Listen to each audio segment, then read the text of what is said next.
A ver, ¿nos hemos parado a pensar alguna vez cómo es posible que este simple trozo de papel, un billete, pueda usarse para comprar cosas reales? Comida, ropa, un servicio. Parece casi un truco de magia en el que todos estamos de acuerdo. Pues vamos a meternos de lleno en el secreto del dinero, porque para entender su poder, primero hay que desmontar la historia que casi siempre nos han contado. La pregunta es así de directa. ¿Por qué tiene valor? Si lo pensamos bien, un billete no se puede comer, no te abriga, vamos que no tiene ningún valor por sí mismo. Y sin embargo, es la pieza central que organiza nuestras vidas y sociedades enteras. La respuesta se encuentra en una vieja batalla de ideas sobre el origen mismo del dinero. La historia que todos conocemos, la del colegio, es la del trueque. Al principio la gente intercambiaba cosas, ¿no? Yo te doy unas gallinas por un saco de trigo. Pero claro, esto era un lío. ¿Y si a ti no te interesaban mis gallinas? Así que, para hacer todo más fácil, se inventó el dinero. Una cosa que sirviera de intermediario para todos. Suena bastante lógico, ¿verdad? Bueno, pues resulta que esa es solo una parte de la historia.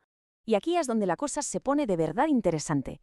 La visión tradicional ve el dinero como una mercancía más, algo que tiene valor por sí mismo, como el oro o la plata. Pero hay una teoría alternativa que le da la vuelta a todo. Dice que el dinero no es una mercancía, sino una ficha del Estado, y que su valor no es natural, sino que viene impuesto por la ley. Son dos formas de ver el mundo completamente distintas. Pues bien, esa teoría alternativa tiene un nombre. Se llama chartalismo. Y lo que dice es algo bastante rompedor. Que el dinero no surgió del mercado, sino que fue creado por el Estado, que es básicamente una criatura del Estado.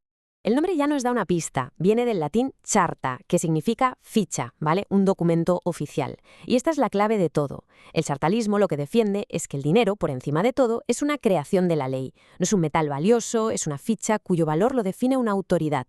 Esta idea, claro, es radical porque le da la vuelta a la narrativa de siempre. El dinero no evolucionó de forma natural para solucionar el problema del trueque, no. Fue una herramienta creada a propósito por una autoridad central, el Estado, para cumplir sus propios fines. Vale, de acuerdo. Imaginemos que el Estado simplemente se pone a imprimir papel. ¿Cómo consigue que la gente le dé valor? La respuesta, según esta teoría, está en una de las herramientas más básicas y poderosas que tiene un Estado, su capacidad para cobrar impuestos.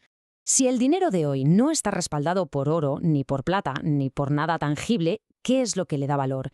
¿Qué hace que todo el mundo lo acepte para cobrar su sueldo o vender sus productos? El mecanismo es sorprendentemente sencillo y a la vez muy potente. El mecanismo, según esta teoría, es de una simpleza genial y funciona en 3 pasos. Primer paso. El Estado impone una obligación a sus ciudadanos, por ejemplo, un impuesto que hay que pagar sí o sí. Segundo paso. El Estado crea y emite su propia moneda, sus propias fichas. Y tercer paso, aquí está la clave de todo, decreta que ese impuesto solo se puede pagar con esas fichas oficiales que él mismo ha creado. De repente, todo el mundo necesita conseguir la moneda del Estado para saldar su deuda. Lo genial es que el Estado no impone el dinero, impone la deuda, y el dinero es simplemente la solución a esa deuda. Esta idea la resumió de forma brillante un economista llamado Alfred Mitchell Innes. Dijo: $1 de dinero es $1 no por el material, sino por el dólar de impuesto que se impone para redimirlo. O sea, el valor no está en el papel, está en la obligación que ese papel te permite cancelar. Bueno, en la teoría es fascinante, suena muy bien, pero ¿se sostiene si miramos la historia? Los que defienden el chartalismo dicen que sí, y que las pruebas están ahí. Solo hay que mirar el pasado con otros ojos. Porque según esta visión, la función principal, la original del dinero, no fue facilitar el comercio entre la gente. Su primera función fue ser una herramienta de contabilidad, una forma que tenía una autoridad central para llevar la cuenta de quién había cumplido con sus obligaciones con el Estado. El hecho de que luego la gente empezara a usar esas fichas para comerciar entre ellos fue en realidad un efecto secundario. Y esta lógica la podemos seguir a lo largo de la historia. En la antigüedad, los grandes imperios no pedían monedas, exigían tributos en forma de trabajo, como construir pirámides o templos. Con el tiempo, la cosa evolucionó y se empezaron a usar fichas o tablillas para registrar quién había cumplido. El ejemplo más claro, ya menudo brutal, lo vemos en la era colonial. Los nuevos gobernantes imponían impuestos en su propia moneda para forzar a la población local a entrar en su sistema. Y la era moderna es la culminación de esto. El valor de nuestro dinero se basa exactamente en lo mismo, en la promesa del Estado de que te lo aceptará de vuelta para pagar impuestos. El ejemplo del colonialismo es que es perfecto para entenderlo. Cuando las potencias europeas llegaban a África o a Asia, una de las primeras cosas que hacían era imponer un impuesto que solo se podía pagar con la moneda de la metrópoli. No lo hacían porque los nativos no tuvieran sus propios sistemas de intercambio, que los tenían. Lo hacían porque era la forma más rápida y eficaz de establecer su poder y obligar a toda la población a trabajar para conseguir su moneda y, por tanto, a participar en su sistema económico. Vale, y todo esto que parece una clase de historia económica, ¿por qué nos debería importar hoy? Pues porque entender el dinero como una creación del Estado tiene unas implicaciones gigantescas sobre cómo vemos la economía, el poder y nuestro propio futuro.